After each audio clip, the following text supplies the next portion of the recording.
అట్లాగే మాకు ఆ నాయకులందరూ కూడా కష్టపడుతుంటే ఆ సీఎం రిలీఫ్ ఫండ్ ఇవ్వమంటే చంద్రబాబు నాయుడు ఇవ్వలేదు. అంటే మా కాపులకి నేను కాపులు కూడా నేను డిజోన్ చేసుకున్నాను ఎందుకు లేదు. ఇంత కష్టపడితే రాష్ట్ర అభివృద్ధి కోసం ఇప్పటిదాకా ఏం చెప్తారు, రాష్ట్ర అభివృద్ధి కోసం జగన్మోహన్ రెడ్డిని దెబ్బ కొట్టడం కోసం నేను తగ్గున్నానంటారు.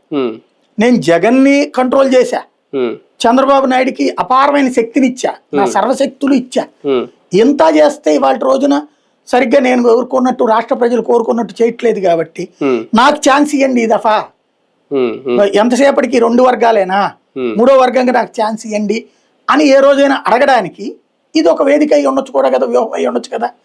పార్టీలో కొంతమంది నాయకులు కంట్రోల్ తప్పుతున్నారా, వాళ్ళని కంట్రోల్లో పెట్టే ఆలోచనలోనే ఈ వార్నింగ్ లా అవసరమైతే వాళ్ళని నిలబెడతానంటున్నారు, ఇష్టమైతే ఉండండి లేదంటే పార్టీలోంచి వెళ్ళిపోండి అంటూ కూడా వార్నింగ్ ఇచ్చారు. అక్కడే ఒక డౌట్ వచ్చింది ఏంటంటే మనకి సొంత వ్యవస్థ నాశనం చేసుకునేటటువంటిది మహాభారతంలో శకుని పాత్ర ఉంటుంది. అయితే అతను తన కురు వంశాన్ని నాశనం చేయడానికి పాండవుల మీదకి రెచ్చగొడతాడు, ఆ టైప్ ఉంటుంది.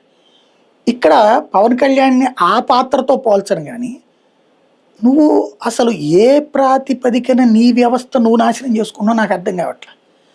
ఎస్ తప్పు చేశారు చర్యలో లేకపోతే అరవసరేదరో ఇది నేను చెప్పినట్టు ఇందాక చెప్పినట్టు నేను అట్లా కంట్రోల్ చేశాను చూసారని భవిష్యత్తులో చెప్పడం కోసం అయి ఉండొచ్చు.